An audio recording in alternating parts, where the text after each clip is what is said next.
लोगों को लगता है अगर आप पढ़ नहीं रहे हो या पढ़ाई में अच्छा नहीं कर रहे हो तो आपकी लाइफ में कुछ नहीं हो सकता। मम्मी को ऐसा लगता था कि नहीं स्पोर्ट्स में नहीं डालना, पढ़ाई में रखना है, बट तब ये हुआ कि मुझे ही गेम करना है तो मम्मी ने फुल सपोर्ट किया।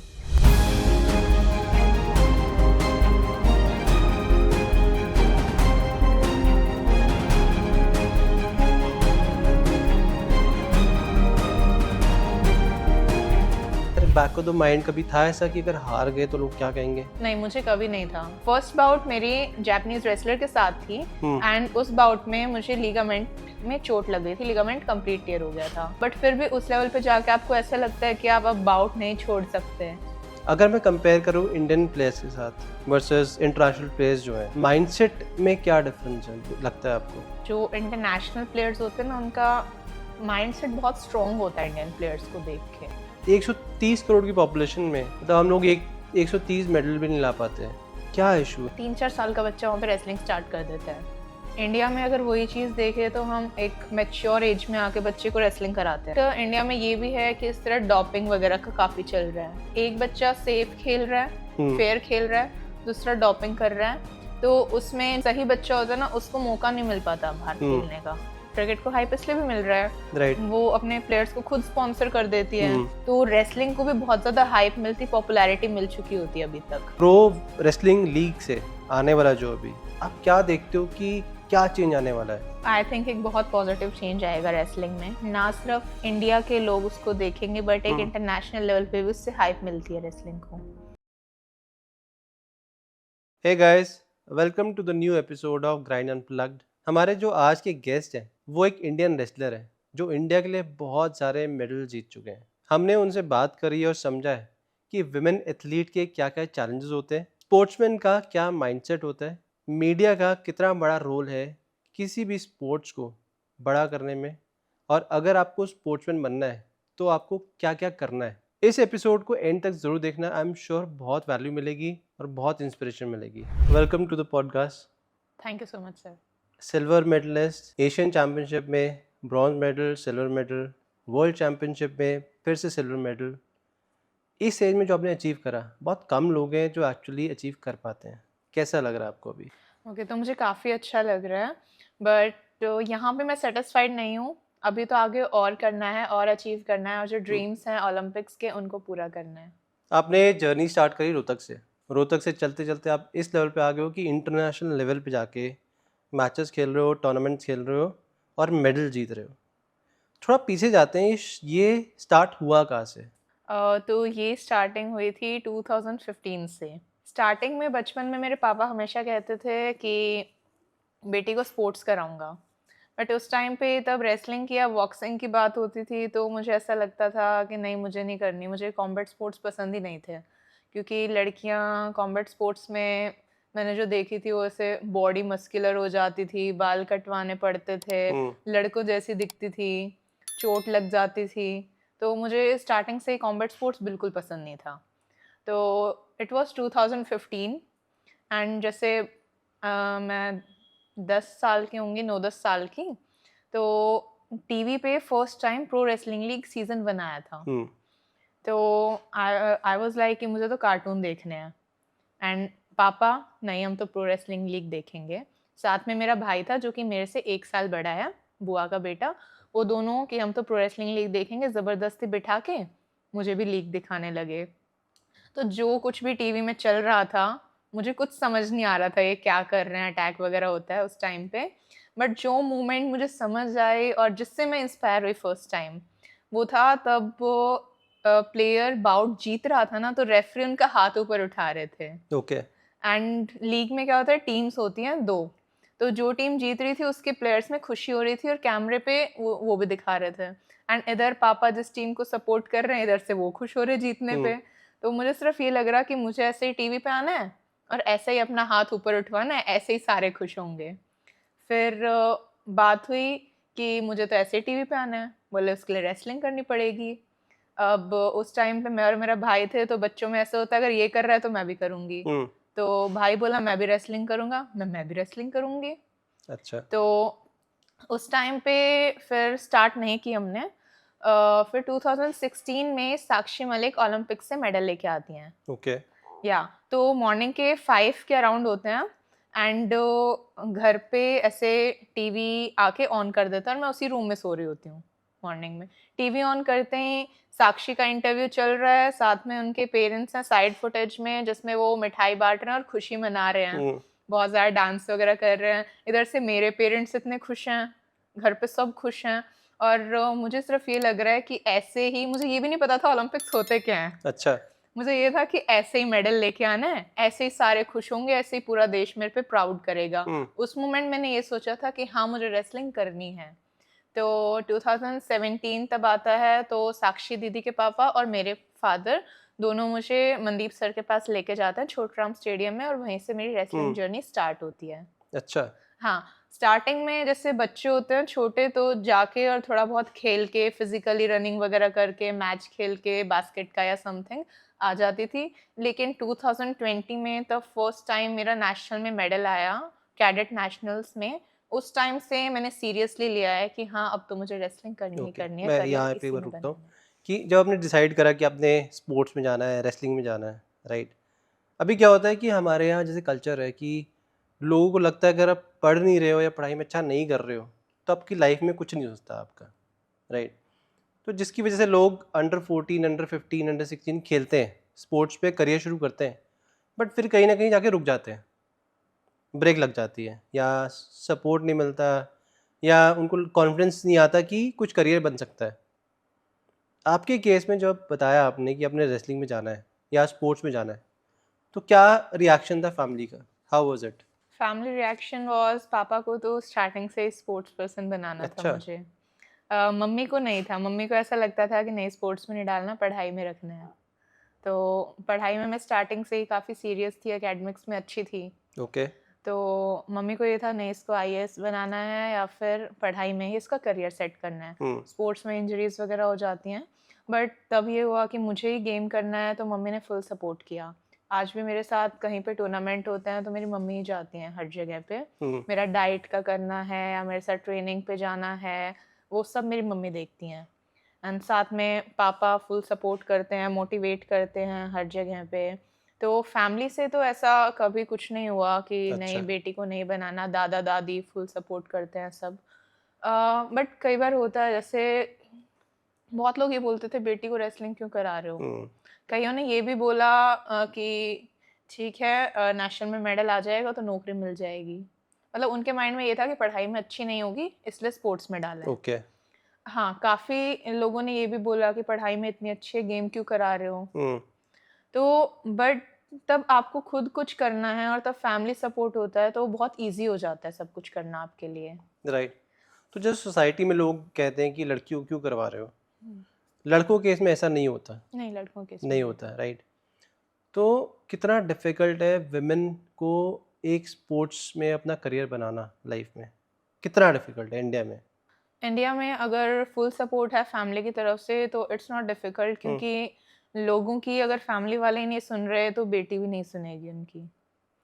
हाँ, बट अगर फैमिली सपोर्ट नहीं होता तो बहुत डिफ़िकल्ट हो जाता है करियर बनाना गर्ल्स के लिए। राइट। तो सब आई थिंक कि फैमिली के सपोर्ट से ही सब कुछ पॉसिबल होता है। अगर मम्मी-पापा सपोर्टिव हैं, हुँ। तो आई थिंक बहुत ईज़ी है करियर आपने इतना बनाना। स्ट्रगल करा, इतना हार्ड वर्क करा, अब इंटरनेशनल लेवल पे जा चुके हो आप, मेडल जीत रहे हो। अब लोगों का माइंडसेट कुछ चेंज हुआ? आपके आस-पास जो लोग थे कहते थे क्यों करवा रहे हो? बिल्कुल। आज माइंडसेट उनका बहुत चेंज हो गया है, जो स्टार्टिंग में ये कहते थे कि क्यों करा रहे हुँ, या काफ़ी ये भी कहते थे कि थोड़े टाइम में छोड़ देगी, थोड़ा मन मन चंचल होता है इस एज में। बट आज उनको अगर मैं देखती हूँ, मैं कहीं पे जाती हूँ तो हाँ, हमारी बेटी आ गई, हमारी वर्ल्ड चैंपियन आ गई। हुँ, अपने बच्चों को ये कहते हैं कि इनकी बेटी को देखो ये कितना अच्छा कर रही हैं, इनसे कुछ सीखो। मतलब बहुत प्राउड फील होता है उस टाइम पे। तो आप जो पहले जैसे टूर्नामेंट में जाते थे, चैंपियनशिप में जाते थे, तो आपको लगता था कभी यार बैक ऑफ द माइंड कभी था ऐसा कि अगर हार गए तो लोग क्या कहेंगे? नहीं, मुझे कभी नहीं था ऐसा कि हार गए तो लोग क्या कहेंगे। बट ये इसलिए था क्योंकि मुझे ऐसा लगता था कि मेरे पेरेंट्स सपोर्टिव हैं, मेरे पेरेंट्स कुछ नहीं कहेंगे तो मुझे लोगों की सुननी ही नहीं इस चीज़ में। मतलब मेरा मानना ये था कि 100 लोग हैं तो 100 तरह की बातें करेंगे। हुँ, बट जो लोग मुझ पे विश्वास रख रहे हैं, मुझे ये लगता था कि वो क्या सोचेंगे, जो मुझ पे विश्वास कर रहे हैं वो मेरे बारे में क्या सोचते हैं, मुझे राइट सिर्फ उससे मतलब था। राइट। तो आप जो आप चाहते हो चैम्पियनशिप में, अभी रिसेंटली आपका वर्ल्ड चैम्पियनशिप फाइनल्स था, उस टाइम दिमाग में क्या चल रहा होता है जब आप you are trying just entering the court, right? तो उस टाइम क्या क्या चल रहा होता दिमाग में? अपने को क्या बोलते हो आप? इंटरनल डायलॉग होता है, व्हाट इज दैट? तो तब आप इंटरनेशनल लेवल पे होते हो ना, तो आपको अपने लिए नहीं आता कि मुझे अपने लिए कुछ करना है। हम्म वहाँ पे सिर्फ ये होता है कि इंडिया के लिए कुछ करना है। हम्म बिकॉज तब आप वो इंडिया का कॉस्ट्यूम डालते हो। मैं अपनी बताती हूँ, अगर मैं इंडिया का कॉस्ट्यूम डालती हूँ ना, सारे का इंडिया लिखा हुआ, तो मुझे एक अलग से कॉन्फिडेंस आ जाता है अंदर कि इंडिया को रिप्रेजेंट करना है, इंडिया के लिए कुछ करना है। हम्म तो तब मैट पे जाती हूँ तो मेरा इंटरनल डायलॉग सिर्फ एक होता है कि आई एम द बेस्ट, मेरे से अच्छा कोई भी नहीं है, मैंने बहुत मेहनत करी है और आज वो चीज़ शो करने का टाइम है, and I will surely win. तो ये मेरा डायलॉग रहता है अपने आप से, अपने मन में। मैं मोस्टली हेडफोन्स लगाए रखती हूँ कंपटीशन वाले दिन। Right, I seen that video, जब या हेडफोन या लगा के रखते हो हाँ, बाउट से पहले, राइट? यस, और उसमें मोटिवेशनल गाने चलते हैं, अच्छा। लाइक पेट्रियोटिक सॉन्ग और हाँ, समथिंग जो मोटिवेट करें। बिकॉज उस टाइम ये होता है कि काफ़ी सारे लोग आपके अराउंड होते हैं, वो बहुत तरह की बातें करते हैं, अपोनेंट को भी देखते हैं। मेरी फर्स्ट बाउट यूएसए के साथ थी, तो मोस्ट पीपल आर लाइक, पहली बाउट यूएसए के साथ है, हार जाएगी। हम्म काफ़ी सारे वे हैं, तेरी तो पहली बाउट यूएसए के साथ है, और उनका रिएक्शन भी ऐसे ही होता है, अच्छा यूएसए के साथ है। तो मुझे वो रिएक्शन नहीं सुनने होते हैं, मुझे सिर्फ अपने आप पे फोकस करना है, अपने गेम पे फोकस करना होता है। उस टाइम मैं हेडफोन लगाए रखती हूँ, हम्म मोटिवेशनल सॉन्ग उसमें चलते रहते हैं, और उससे मेरा टारगेट सिर्फ ये रहता है कि हाँ, मुझे जीतना है, चाहे अपोनेंट कोई भी हो। राइट। अब ये बैक स्टोरी है, राइट? कि जिस लेवल पे आप हो, बाहर से लोग देखते हैं, बहुत बहुत ग्लैमरस लगता है कि आप इंटरनेशनल लेवल पे खेल रहे हो, मेडल जीत रहे हो, यू नो, आप न्यूज़ पे हो। बट इसके पीछे जो स्टोरी है, हार्ड वर्क की, ग्रिट की, स्ट्रगल की, tell me something about that, कि जब ये शुरू करा आपने, कैसे ये चीज़ें शुरू हुई, क्या वर्कआउट कैसे रहा, स्ट्रगल कैसी रही, क्या क्या चीज़ें करते थे, राइट? तो स्टार्टिंग में तब मैंने रेसलिंग स्टार्ट की, तो I was not like fit, ऐसे छोटा बच्चा नहीं, गोलू मोलू सा, हम्म तो मैं उस तरह से थी। स्टार्टिंग में ट्रेनिंग के बाद मम्मी मुझे डेली शाम को रस्सी कूदवाती थी अच्छा। कि फिटनेस आ जाएगी। धीरे धीरे आने भी लगी। हम्म काफ़ी सारे स्ट्रगल्स भी आए। कई बार ऐसा भी हुआ कि अपने आप से हौसला टूट रहा है। Like it was 2023। 2022 में मेरा एशियन चैम्पियनशिप में मेडल आया था। ओके। तो आई वाज लाइक कि हाँ, मैं उस लेवल की हो गई हूँ। एक मन में फीलिंग आती है, हाँ। लेकिन क्या होता है कि 2023 में हमारे नेशनल्स बंद हो जाते हैं धरने की वजह से। तो उस टाइम पे सिर्फ ट्रायल्स होती हैं हम्म इंटरनेशनल के लिए। तो ट्रायल्स में क्या होता है, मोस्टली ईयर में 6-7 ट्रायल्स हुई। एशियन गेम्स की भी हुई, उसमें एशियन चैम्पियनशिप, वर्ल्ड चैम्पियनशिप, अच्छा। Senior world championship. And coincidence ऐसा था, हर एक ट्रायल्स में फाइनल तक जाती लेकिन सेकंड रह जाती, फर्स्ट नहीं आती। वो ओके। भी बस एक पॉइंट से या बराबर के स्कोर से हारती। तो उस टाइम मेरा कॉन्फिडेंस इतना लो हो गया था अपने आप हम्म पे से कि आई वाज लाइक कि रेसलिंग छोड़ देती हूँ, मेरे बस की नहीं है। उस अच्छा। टाइम पे पापा ने बहुत सपोर्ट किया, कोच ने बहुत सपोर्ट किया। कहते थे, "इस साल तू हार रही है, फाइनल तक जाना इतनी बड़ी बात है, ट्रायल्स में इतने सारे बच्चे लड़ते हैं, उनमें से कितने बच्चे ट्रायल देने आते हैं? हम्म मतलब इंडिया के टॉप में तो तू अपने आप को मान, और आज हार रही है बराबर के स्कोर से, कल जीतेगी भी।" तो उस टाइम पे पेरेंट्स का सपोर्ट था मेरे साथ। तो 2024 में तब हमारे दोबारा टूर्नामेंट स्टार्ट होते हैं, तो मैं ट्रायल्स भी जीतती हूँ, एशियन चैम्पियनशिप्स में भी जाती हूँ, मेडल भी लेके आती हूँ, वर्ल्ड से भी लेके आती हूँ। तो उस टाइम पे फैमिली सपोर्ट सबसे ज़्यादा हेल्प करता है आपको। सेकंड, मेरी लाइफ का जो सबसे वर्स्ट फेज़ मैं कहती हूँ उसे, वो था जब मेरे 2024 में लास्ट ईयर वर्ल्ड चैम्पियनशिप्स में, जूनियर वर्ल्ड चैम्पियनशिप स्पेन में इंजरी हुई थी नी में। अच्छा। तो फर्स्ट बाउट मेरी जापानीज रेसलर के साथ थी, हम्म एंड उस बाउट में मुझे लिगामेंट में चोट लग गई थी, लिगामेंट कंप्लीट टेयर हो गया था। बट फिर भी उस लेवल पे जाके आपको ऐसा लगता है कि आप अब बाउट नहीं छोड़ सकते, आप मेडल के इतना करीब हो, एक इंटरनेशनल वर्ल्ड स्टेज के लेवल पे मेडल लेके ही जाना है। मैंने फिर भी इंजरी के बाद भी, सबके मना करने के बाद भी, टेपिंग करा के नी पे, नी कैप वगैरह लगा के, अच्छा। पेन किलर्स लेके, हाँ। और मैंने फिर थर्ड की भी बाउट खेली। बट उस टाइम वो इंजरी और ज़्यादा बढ़ गई। घर पे आए तो सबका स्वागत होता देखा, जिनका मेडल लेके आए थे। तो वो चीज़ मुझे फ़ील हुई कि आज अगर मैं वर्ल्ड में मेडल लेके आती तो एयरपोर्ट पे ऐसे ही पेरेंट्स लेने आते, हम्म। ऐसे ही सब इतना खुश होते। तो मैं उस दिन अपने मम्मी के तो गले लग के उस बहुत टाइम रोई। आप इंजरी का नहीं सोच रहे थे, मैं इंजरी का मेडल नहीं का सोच सोच रहे रही हो? थी, मेडल का ही सोच रही थी। अच्छा। मुझे ये नहीं था इंजरी हो क्या ही है, मुझे ये हाँ। था मेडल नहीं आया। अच्छा। तो सर्जरी होनी थी उसकी, बिकॉज़ एमआरआई कराई तो कंप्लीट टीयर था। तो डॉक्टर के पास गए, मुंबई में सर्जरी कराई। हम्म। उस टाइम में मुझे ये नहीं था कि सर्जरी हुई है तेरी। हॉस्पिटल से एयरपोर्ट पे आए तो एयरपोर्ट पे मुझे व्हीलचेयर पे लेके आए। अच्छा। स्ट्रेट लेग एंड व्हीलचेयर पे वो लेके जा रहे हैं प्लेन में, एंड आई वाज लाइक क्या सोच रहे होंगे लोग, एक पहलवान व्हीलचेयर पे बैठ के आया है। बट उसके बाद मुझे पूरा टाइम सिर्फ ये था, सर्जरी टेबल पे भी मन में ये था कि वर्ल्ड में चोट खा के आई हूँ, हम्म। मेडल भी वर्ल्ड में ही लाना है। 1 साल के अंदर नेक्स्ट ईयर वर्ल्ड चैंपियनशिप में मेडल लेके आऊँगी। मोटिवेशन मुझे मिलता था विनेश फोगाट और योगेश्वर दत्त को देख के। ओके। हमेशा ये रहता था, अगर विनेश ऑपरेशन के बाद ओलंपिक्स के फाइनल तक जा सकती हैं, योगेश्वर दत्त इतनी सर्जरीज के बाद 4 ओलंपिक खेल सकते हैं, मेडल ला सकते हैं, तो मैं क्यों नहीं कर सकती? राइट। तो वहाँ से मुझे कॉन्फिडेंस आता था हमेशा कि मुझे ये करना है, करके दिखाना है। और उसमें पेरेंट्स का सपोर्ट बहुत था। मतलब काफ़ी बार ऐसा हुआ है कि ट्रायल्स चल रही हैं, अंडर 23 की ट्रायल्स हुई थी, वर्ल्ड चैम्पियनशिप की, सीनियर नेशनल्स की हुई थी, एंड सीनियर वर्ल्ड की हुई थी, और मैं घर पे बैठ के, बेड रेस्ट था, तो घर पे बैठ के फ़ोन में या लैपटॉप में वो ट्रायल्स देख रही होती हूँ, एंड मैं रो रही होती हूँ, देखते देखते रोती हूँ मैं, कि आज मैं भी यहाँ खेल रही होती अगर मेरी सर्जरी ना हुई होती, मुझे चोट ना लगी होती। तो उस टाइम पे भी पेरेंट्स, फिजियो, कोच, सब ने इतना सपोर्ट किया, नहीं बेटा हम कम बैक करेंगे, इससे बेटर करेंगे। राइट। तो उस टाइम पे भी आई थिंक अगर आपके साथ पेरेंट्स का सपोर्ट है, अगर आपके अंदर खुद में कॉन्फिडेंस है, तो आप कुछ भी कर सकते हो। राइट। सबसे ज़्यादा स्ट्रॉन्ग माइंड से होना पड़ता है, और उस टाइम पे पेरेंट्स के सपोर्ट ने मुझे इतना माइंड से स्ट्रॉन्ग बना दिया था कि मुझे ऐसा लगता ही नहीं था इंजरी है। मैं तब रिहैब भी कर रही होती हूँ, तो माइंड में सिर्फ एक ही फोकस होता है, वर्ल्ड में मेडल लाना है। राइट, बिकॉज ये सिचुएशन होती है मेक और ब्रेक। हम्म। कोई ऐसी सर्जरीज अगर कोई हो, या करियर में लो फेज चल रहा हो, फॉर्म ना आ रहा हो, राइट, आप मैचेस हार रहे होते हो, तो ये सिचुएशन होती है मेक और break. Yes. It makes you stronger और it breaks you completely. Yes. Right, you are lucky कि आपके साथ ऐसे लोग थे जो आपको मोटिवेट करते रहे, right, they kept on pushing you also, कि नहीं आगे करेंगे, आगे अच्छा करेंगे। अच्छा, मुझे बताइए कि हार्डवर्क तो ज़रूरी है ही है, राइट, मोटिवेशन, माइंडसेट भी ज़रूरी है, पैसा कितना इम्पोर्टेंट है? स्पोर्ट्स में पैसा काफ़ी इम्पोर्टेंट है। हम्म। क्योंकि ये कहते हैं कि शूटिंग महंगा गेम है या क्रिकेट महंगा गेम है।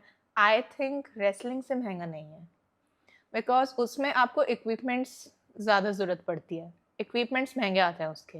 हम्म। रेसलिंग में अगर आप देखोगे तो आपकी डाइट ही इतनी ज़्यादा हो जाती है, लाइक अच्छा। महीने में आप बादाम खा रहे हो, मुनका खा रहे हो, ड्राई फ्रूट्स हैं, आपके ड्राई फ्रूट्स ही 20,000 के करीब पड़ जाते हैं मंथली? मंथली। मतलब नियर 20 नहीं तो 15 के आसपास अच्छा। तो हैं ही। उसके साथ आपको सप्लीमेंट्स भी लेने पड़ते हैं, हम्म। प्रोटीन वगैरह। तो टोटल आपका इन्हीं चीज़ों का 40 तक हज़ार का खर्चा हो जाता है, ओनली फूडिंग? Only fooding. और ये तो अलग है, इससे अलग अगर आप देसी की तरफ भी जाते हो, इस तरह हमारे में भस्म वगैरह लेते हैं, हम्म। तो वो भी मंथली आपको कम से कम 25,000, ज़्यादा से ज़्यादा 40-50,000 की 1 महीने की पड़ती है। तो अगर आप पीक परफॉर्मेंस पे जा रहे हो तो उस टाइम आपके लिए पैसा उतना इम्पोर्टेंट हो जाता है। तो आई थिंक पैसा बहुत इम्पोर्टेंट है, लेकिन आज के टाइम पे तो काफ़ी सारी स्पॉन्सर कंपनीज आ रही हैं, जो इसलिए एथलीट्स को इतना ज़्यादा प्रेशर नहीं फील करना पड़ता पैसे को अच्छा। लेके। बट जिनको पैसे का प्रेशर होता है ना, जिनको ऐसे जो गरीबी में कर रहे हैं, उनके लिए बहुत मुश्किल हो जाता है स्पोर्ट्स तो करना। उनके लिए क्या वे आउट है? How they can arrange it? कहाँ कहाँ अप्रोच करें कि जहाँ से ये चीज़ें सोर्स हो पाए, या अभी कोई तो गवर्नमेंट की कोई ऐसी बॉडी है, कोई फ्रेटर्निटी है जो उनको हेल्प कर सके?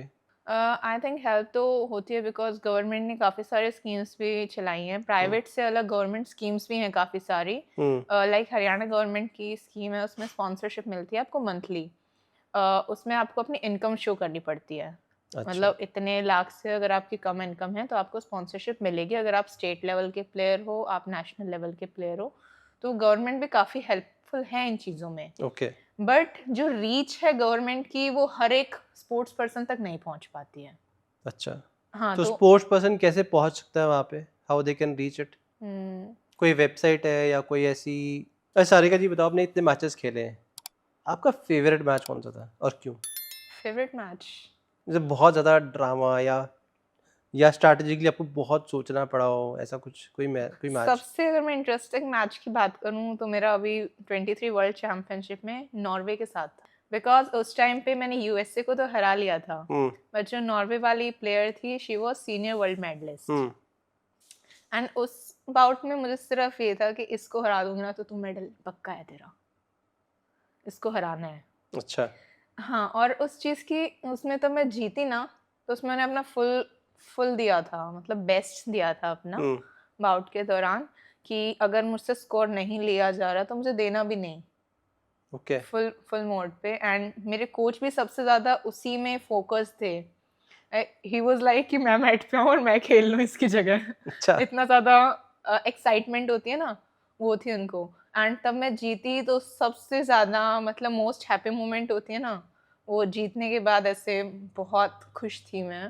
एंड आई वाज क्लैपिंग, मतलब फर्स्ट टाइम मैंने मैट पे इंटरनेशनल स्टेज पे ऐसे जीत के और वो हुँ, खुशी मनाई होगी। अच्छा, तो वो काफ़ी इंटरेस्टिंग मैच था मेरी लाइफ का। एंड ओके, उससे मुझे कॉन्फिडेंस गेन हुआ कि मैं और भी अच्छा कर सकती हूँ आगे। हुँ। आपने इंटरनेशनली बहुत ट्रैवल करा है, बहुत सारे मैचेस खेले हैं, बहुत प्लेयर्स के साथ खेलते हो आप, राइट? अगर मैं कंपेयर करूँ इंडियन प्लेयर्स के साथ वर्सेस इंटरनेशनल प्लेयर्स जो हैं, माइंडसेट में क्या डिफरेंस है लगता है आपको? माइंडसेट में मुझे काफ़ी डिफरेंस लगता है। जो इंटरनेशनल प्लेयर्स होते हैं ना, उनका माइंडसेट बहुत स्ट्रॉन्ग होता है इंडियन प्लेयर्स को देख के। मैंने ये चीज़ नोटिस करी थी, अपने एक्सपीरियंस से बता रही हूँ। सीनियर वर्ल्ड चैंपियनशिप इसी साल हुई थी हुँ, ज़ेग्रेब में, क्रोएशिया में। तो मेरी बाउट थी फर्स्ट डे, एंड मैं सेकंड बाउट अपनी क्वार्टर फाइनल थी वो हार गई थी। अच्छा, हाँ, और मुझे उसका रीज़न सिर्फ़ ये लगता है कि मेरे अंदर कॉन्फिडेंस की कमी थी। मुझे ये था ही नहीं कि मैं इससे जीत जाऊँगी।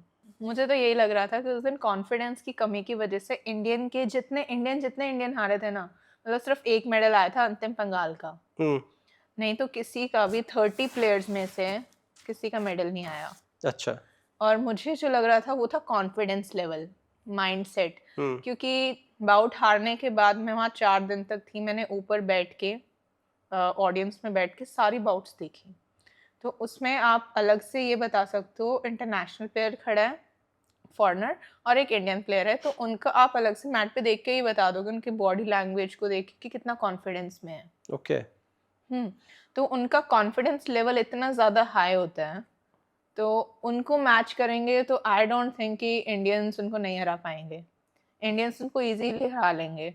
इंडियंस में पावर उनसे ज़्यादा है, स्टैमिना उनसे ज़्यादा है, टेक्नीक आई डोंट थिंक उनके पास हमसे ज़्यादा टेक्निक्स हैं। अच्छा, या जहाँ पे डिफरेंस आता है थोड़ी-सी स्पीड में, लिटिल बिट, ज़्यादा भी नहीं, और कॉन्फिडेंस लेवल। तो जिस दिन इंडियंस का कॉन्फिडेंस उतना हाई हो गया ना, उस दिन आई डोंट थिंक कि कोई भी प्लेयर हमसे अच्छा होगा। अच्छा। माइंडसेट के लिए वो लोग क्या स्पेसिफिकली करते हैं कि आपको लगता है कि उनका कॉन्फिडेंस हाई है? उनकी ट्रेनिंग का पार्ट है वो या उनके कल्चर का पार्ट है वो? एक्चुअली उस साइड ना साइकोलॉजी पे बहुत ज़्यादा फोकस किया जाता है। उनके सेशंस होते हैं सिर्फ साइकोलॉजी को लेके। अच्छा, हुँ। ट्रेनिंग के बीच में भी होते हैं मेडिटेशन एंड साइकोलॉजी, उनके लिए बहुत इंपॉर्टेंट चीज़ हो जाती है। हुँ, अगर वो कोई कॉम्पिटिशन हार रहे हैं ना, तो वो सबसे ज़्यादा पहले जाके अपने साइकोलॉजिस्ट से मिलते हैं। और इंडिया में हम ट्रेनिंग के ऊपर ज़्यादा फोकस करते हैं, साइकोलॉजिकल जो स्ट्रेंथ है उसको छोड़ के, उस पे कम करते हैं। उस पे कम करते हैं। मेनली क्या होता है कि जैसे जो काफ़ी अच्छी कंपनी से स्पॉन्सर होते हैं, उनको तो साइकोलॉजिस्ट वैसे मिल जाते हैं कंपनी के थ्रू।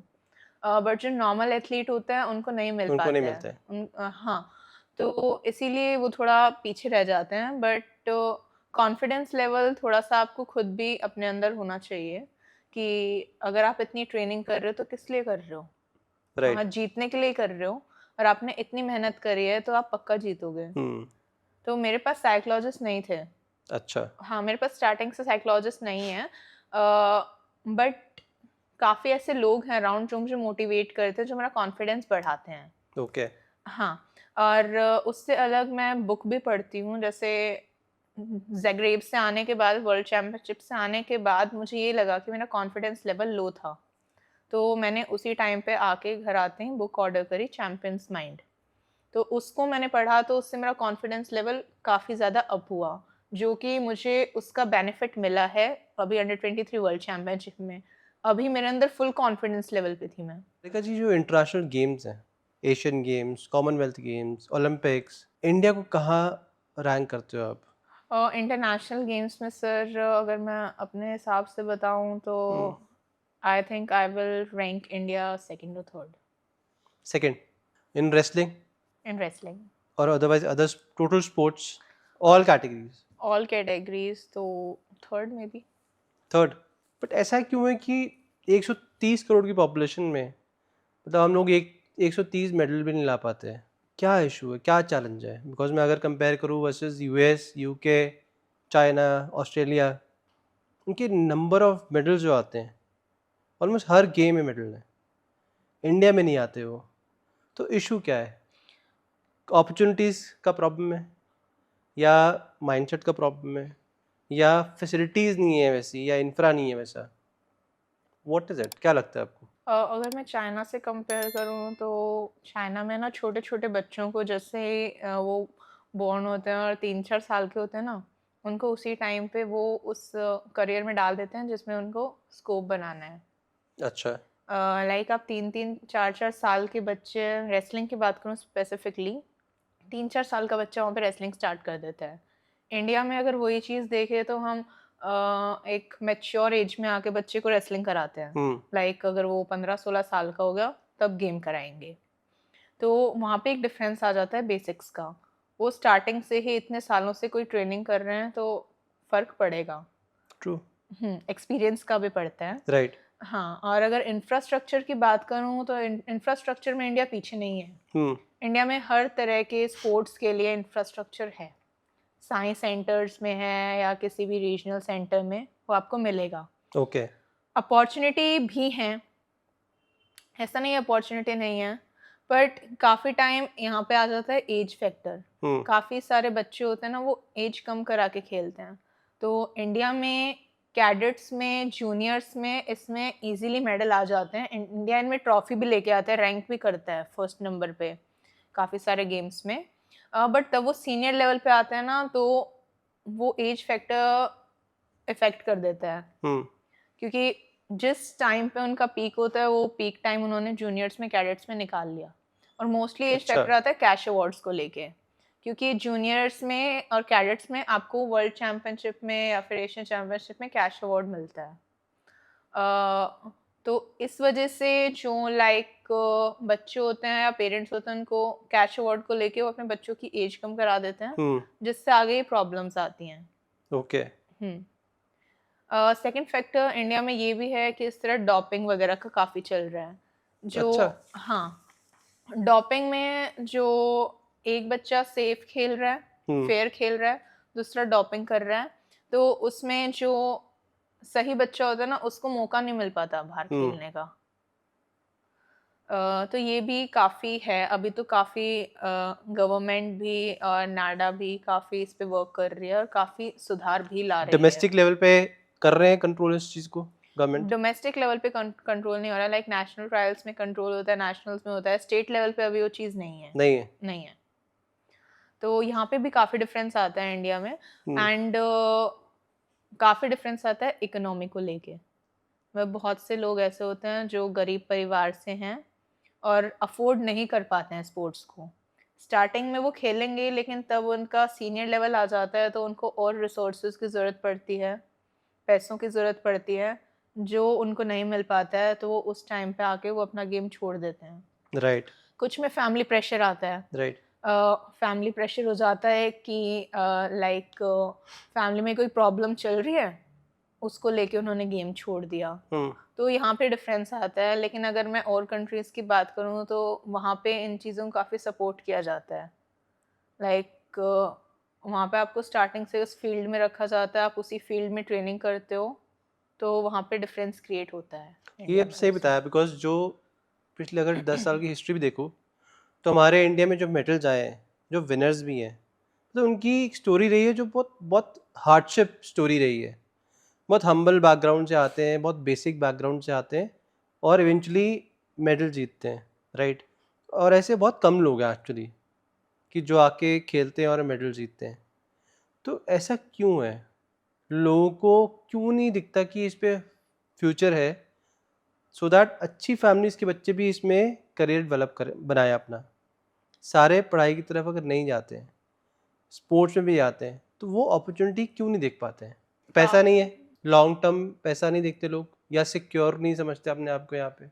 या व्हाट इज इट? सिक्योर नहीं समझते लोग अपने आप को। हम्म। काफ़ी पता है काफ़ी टाइम पे क्या होता है, आपका बच्चा स्पोर्ट्स में जा रहा है, अगर वो पढ़ाई में अच्छा है ना और स्पोर्ट्स की तरफ जा रहा है, हम्म। तो लोग उसको ये सोचते हैं कि पढ़ाई में अच्छा नहीं होगा। ओके। या फिर इंडिया में एक जॉब के लिए भी करते हैं काफ़ी सारे बच्चे स्पोर्ट्स, सिर्फ ड्रीम कंप्लीट करने के लिए नहीं करते। अच्छा। हाँ, तो ऐसा भी होता है, तो वो यही सोचते हैं कि पढ़ाई में अच्छा नहीं है, इसीलिए स्पोर्ट्स की तरफ जा रहा है। और उस टाइम पे लोग क्या कहते हैं उससे भी फ़र्क पड़ता है, हम्म। फैमिली वालों को भी पड़ता है। पेरेंट्स को फ़र्क पड़ेगा। आप अगर गाँव से निकल के आ रहे हो ना और अगर आप शॉर्ट्स पहन के जाते हो, आज के टाइम पे तो बहुत सुधार है इस चीज़ में, लेकिन पहले टाइम पे क्या होता था, आप गाँव से जा रहे हो ना, शॉर्ट्स पहन के जा रहे हो, तो लोग ऐसे घूरते थे आपको, हम्म। देखो अपनी बेटी को कैसे भेज रहा है। उस चीज़ से फैमिली वालों को प्रेशर फ़ील होता था। तो इसीलिए वो अपॉर्च्युनिटी उनको नहीं मिल पाती थी बच्चों को। हम्म। आज तब इंटरनेशनल लेवल पे मेडल्स आ रहे हैं, काफ़ी सारे इस तरह ओलंपिक्स में आ रहे हैं, तो उसको अपॉर्च्युनिटी की तरह देख रहे हैं लोग।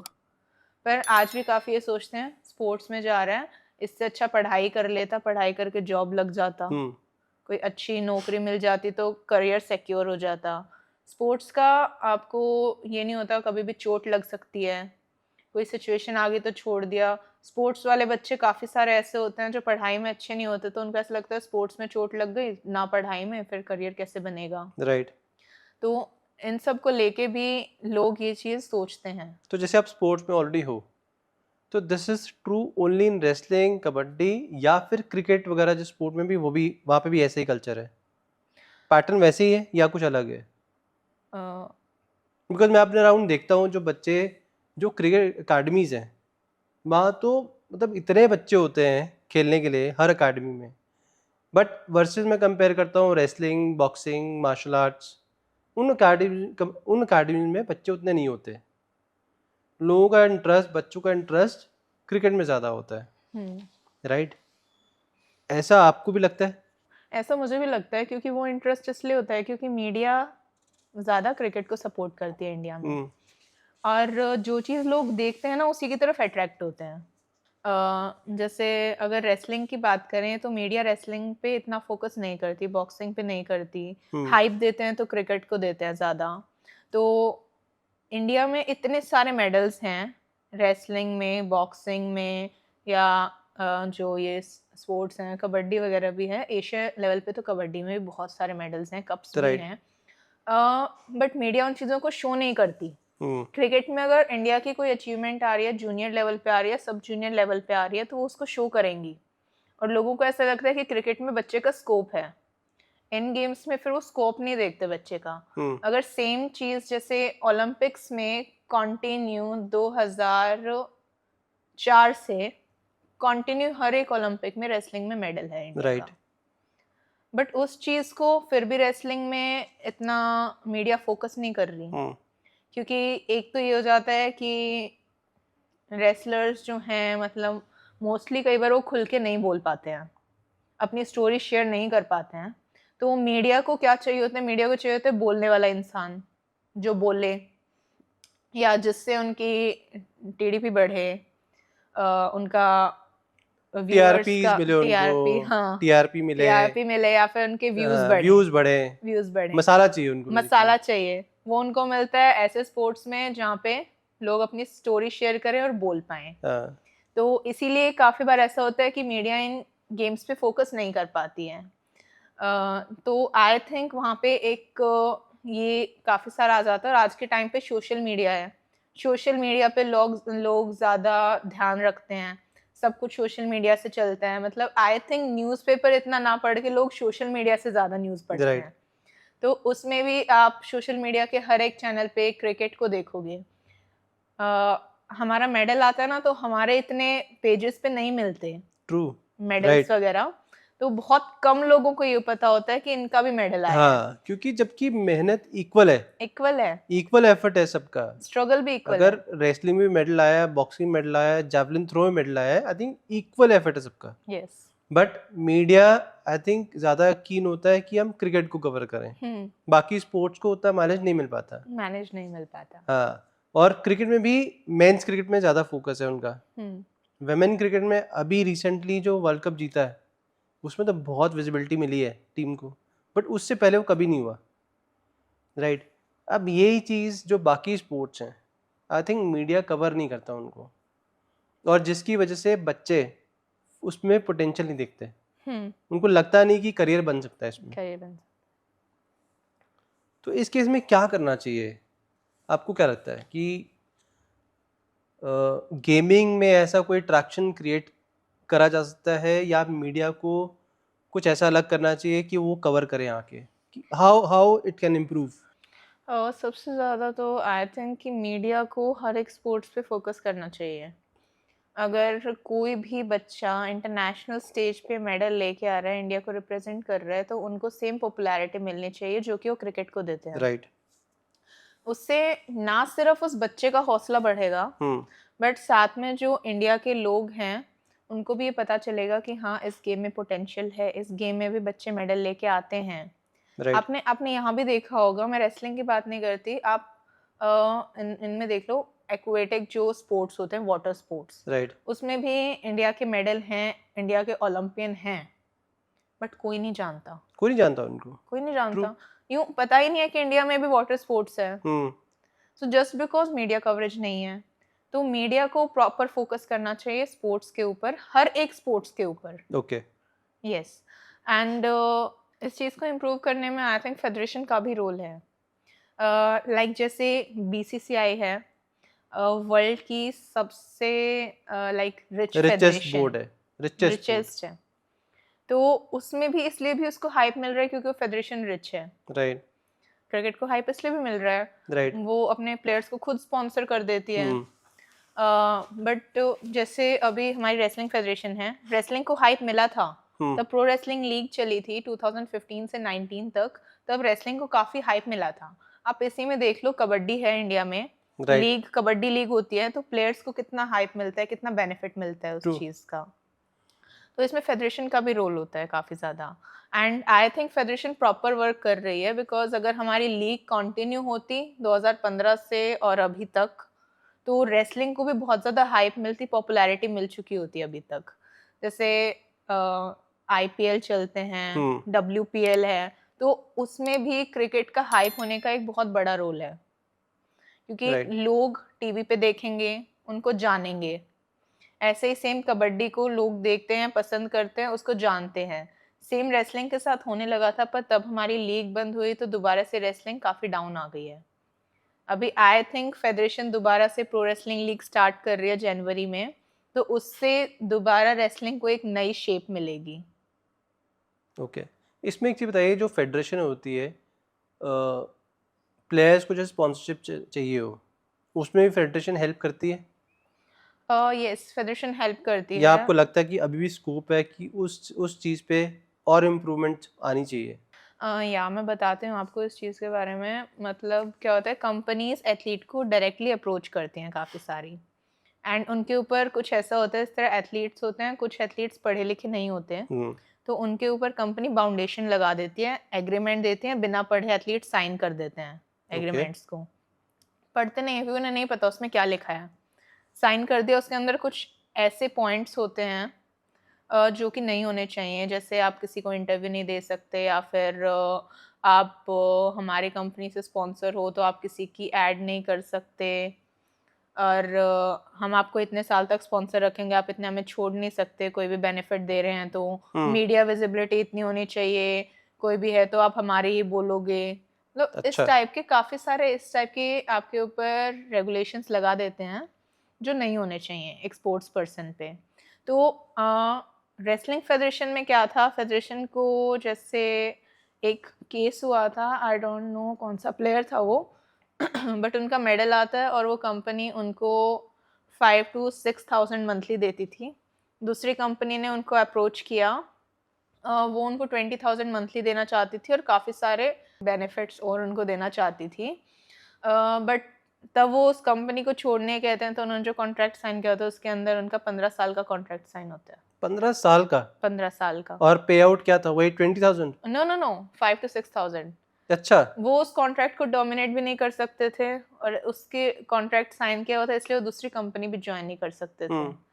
एंड उसी चीज़ को वो कोर्ट में लेके जाते हैं, तो कोर्ट भी सीधा ये कहता है कि आपने साइन किए हुए हैं। तो उसमें वो प्लेयर फंस जाता है। तो फेडरेशंस इसीलिए इम्पोर्टेंट होती हैं। अगर कंपनीज आपको फेडरेशन के थ्रू अप्रोच कर रही हैं, राइट। तो फेडरेशन उस चीज़ को पूरा चेक करेगी कि आपको ये साइन करना चाहिए या नहीं करना चाहिए। राइट। तो यहाँ पे इम्पोर्टेंस होता है। दूसरा, कंपनीज होती हैं, किसी भी एथलीट को स्पॉन्सर कर रही हैं, तो उन्हें ये थोड़ी ना पता है ये एथलीट है जो ये डोपिंग में है, या फिर ये पोटेंशियल रखता है नहीं रखता है, इसके कितने मेडल हैं, आगे मेडल ला सकता है नहीं ला सकता है। वो चीज़ सारी नॉलेज फेडरेशन को होती है कि इस बच्चे में पोटेंशियल है, इसको स्पॉन्सरशिप मिलनी चाहिए। तो काफ़ी कंपनीज में ऐसा होता है, कंपनीज फेडरेशन से नाम मांगते हैं कि आप बच्चों के नाम दो, किनको स्पॉन्सरशिप चाहिए। और कुछ केसेस में कंपनीज खुद अपने आप स्पॉन्सर करती हैं बच्चों को। ओके। तो आई थिंक इसमें फेडरेशन का रोल होता है काफ़ी। तो अब जो कह रहे थे कि जैसे थोड़ा इसको इलाबरेट करेंगे कि जैसे कबड्डी में है, प्रो कबड्डी लीग आया, राइट? तो उसकी वजह से कबड्डी बहुत एक्सप्लोड हो गया इंडिया में, राइट? प्रो रेसलिंग लीग से आने वाला जो अभी, आप क्या देखते हो कि क्या क्या चेंज आने वाला है? आई थिंक एक बहुत पॉजिटिव चेंज आएगा रेसलिंग में, बिकॉज ना सिर्फ इंडिया के लोग उसको देखेंगे, बट एक इंटरनेशनल लेवल पे भी उससे हाइप मिलती है रेसलिंग को। इंटरनेशनल प्लेयर्स आके इंडिया में कॉम्पीट करेंगे। जैसे 2015 to 19 चला था, काफ़ी सारे इंटरनेशनल रेसलर्स आए थे, इंडियंस के साथ फाइट हुई थी, इंडियंस ने तब उनको हराया, तो उनका एक कॉन्फिडेंस बिल्डअप हुआ था अपने आप पे कि हम इंटरनेशनल प्लेयर्स से बढ़िया पढ़ते हैं और हम उनको अपनी ही सोयल पे, अपने ही होम ग्राउंड पे हरा रहे हैं। तो एक कॉन्फिडेंस काफ़ी बिल्डअप होता है। लोग देखते हैं, लोगों को ऐसा लगता है कि रेसलिंग में कितना पोटेंशियल है, ये तो विदेशियों को भी हरा रहे हैं इंडिया में। तो उस चीज़ से काफ़ी पॉजिटिव चेंज आएगा रेसलिंग में। ना सिर्फ रेसलिंग को हाइप मिलेगी, बट लोगों के साथ साथ रेसलर्स का भी काफ़ी कॉन्फिडेंस बढ़ेगा। इवन साथ में एक उनको लाइक इकोनॉमिक बेनिफिट भी होगा, राइट। क्योंकि ऑक्शंस होंगे, बोली लगेगी, प्लेयर्स को खरीदेंगे तो उनको पैसे मिलेंगे, तो यहाँ पे अपॉर्चुनिटी दिखेगी लोगों को। अपॉर्चुनिटी दिखेगी, राइट। काफ़ी ज़्यादा दिखेगी। और इसी तरह से मीडिया भी काफ़ी ज़्यादा इनकरेज होएगी, अट्रैक्ट होएगी रेसलिंग की तरफ। क्योंकि प्रो रेसलिंग लीग लोग देखेंगे तो उनके लीग के व्यूज़ बढ़ेंगे। राइट। मीडिया उसकी तरफ अट्रैक्ट होगी कि हमें इस चीज़ को कवर करना है। तो इससे काफ़ी ज़्यादा पॉजिटिव चेंज आपको देखने को मिलेगा रेसलिंग में। एंड आई होप ये पॉजिटिव चेंज हो। Yes. Right, we looking forward to it. अच्छा, इसमें जो डोपिंग की बात हम कर रहे थे, डोपिंग सिर्फ इंडिया में चलती है, बाहर भी चलती है? बाहर भी चलती है। ज़्यादा इंडिया में है कि बाहर ज़्यादा है? देखो, इस चीज़ को हम कंपेयर नहीं कर सकते, बिकॉज हमने ये नहीं देखा है कि बाहर कितनी डोपिंग होती है। बट काफ़ी कंट्रीज़ ऐसी हैं, जैसे रशिया है, डोपिंग की वजह से अभी वो बैंड है, रेसलिंग में तो बैंड है वो। अच्छा। रशियन प्लेयर्स आपको AIN एक मतलब संगठन बनाया हुआ है उनका, उससे खेलते दिखेंगे, जस्ट बिकॉज वहाँ पे डोपिंग के बहुत ज़्यादा केसेस हो गए थे, एक्सट्रीम। ऐसे ही आप सेम इंडिया को देखिए तो इंडिया सेकंड नंबर पे चल रहा है डोपिंग में, रेसलिंग में। ओह गॉड। यस। तो इस चीज़ को अगर ग्राउंड लेवल पे कंट्रोल किया जाता है तो that would be really beneficial for India. तो अभी कुछ कोई फेडरेशन ऐसे कोई स्टेप्स ले रही है कि इसको हम इनिशियल लेवल पे ही रोक दें इसको, डोपिंग को? सर वो थोड़ा ना लोगों का खुद का माइंडसेट भी हो जाता है। प्लेयर्स से ज़्यादा उनके पेरेंट्स को ये होता है कि हमारा बच्चा मेडल लेके आए। वो चाहते हैं कि 1-2 साल की मेहनत में ही बच्चा उस लेवल पे पहुँच के मेडल ले आएगा। तो इसलिए वो उनको डॉप देना स्टार्ट कर देते हैं, स्टेरॉइड्स देना स्टार्ट कर देते हैं। पेरेंट्स? पेरेंट्स भी, बच्चे भी, क्योंकि बच्चा अकेला बिना पेरेंट्स के सपोर्ट के तो नहीं ले सकता ये सब हाँ, चीज़ें। तो छोटे से बच्चों को परफॉर्मेंस एनहांसर्स देने लग राइट। जाते हैं कि परफॉर्मेंस एनहांस हो, लेकिन फिर उसके साइड इफेक्ट नहीं देखते वो अपने बच्चे हुँ, पे। उसके इतने सारे साइड इफेक्ट होते हैं, बच्चे की लाइफ खराब हो जाती है लास्ट में जाके। ट्रू।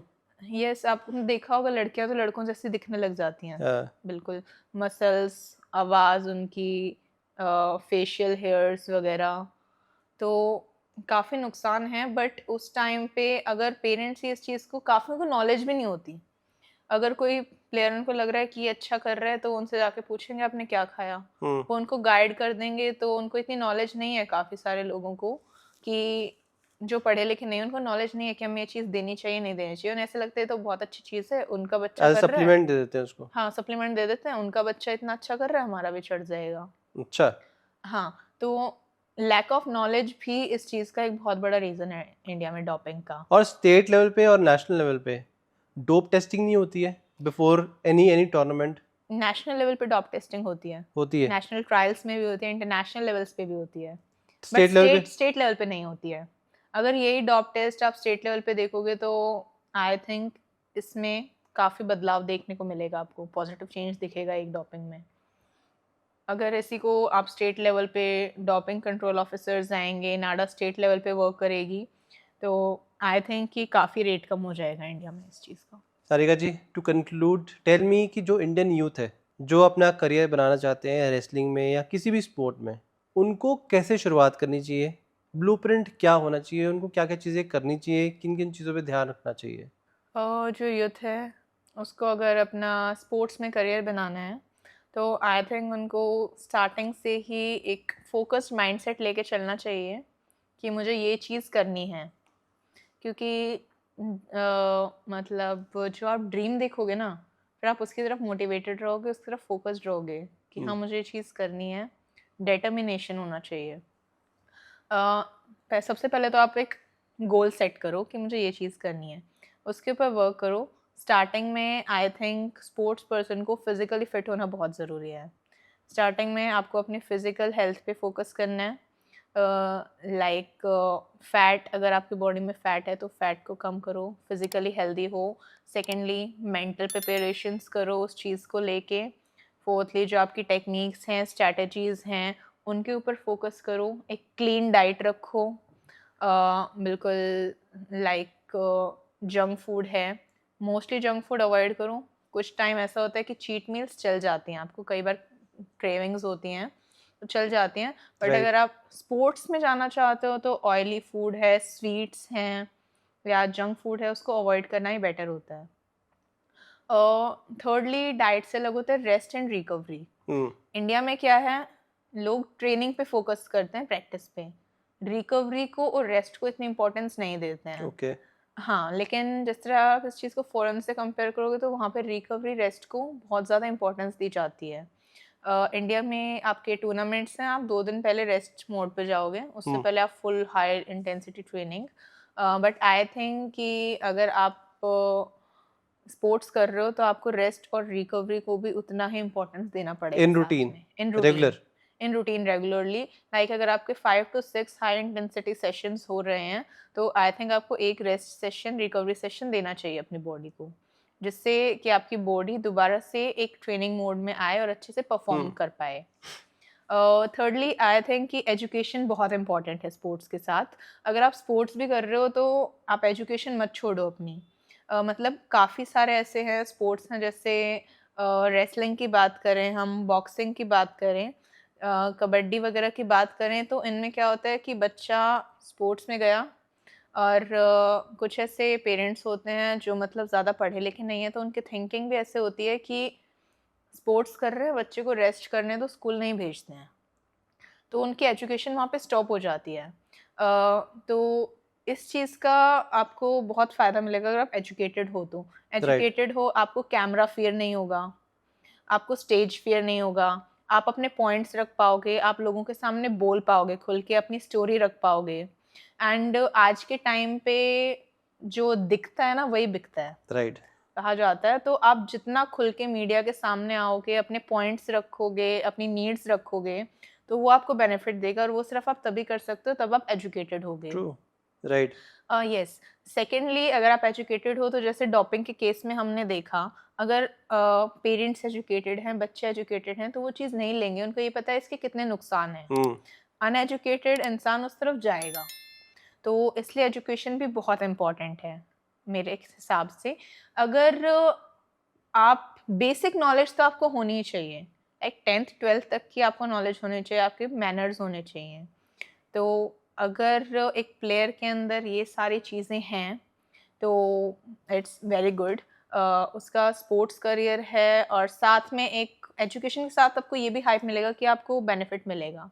इंडिया में काफ़ी सारे प्लेयर्स को नौकरी तो मिल जाती है इजीली, लेकिन उस लेवल की नॉलेज नहीं होती उनके राइट, पास। मैंने काफ़ी सारे देखे हैं, हरियाणा में डीएसपी हैं, लेकिन उनको उस चीज़ की नॉलेज नहीं है कि उनको कैसे क्या करना है। उनके अच्छा, अंदर अंडर जो पीए होते हैं, सेक्रेटरी होते हैं, वो उनका वो सारा उनको काम हेल्प करते करते हैं। हैं। उनको सिर्फ साइन करने होते हैं। अच्छा, अगर आपको बेसिक नॉलेज होगी तो आप उस चीज़ को समझ पाओगे, तो उस काम को भी इफ़ेक्टिवली कर पाओगे। इफ़ेक्टिवली जिस कर कुर्सी पे पाओगे, बैठे हो आप जस्टिस कर पाओगे उसके बाद। जस्टिस कर पाओगे। आपको नॉलेज के साथ आपकी एक मतलब जो कहते हैं ना कि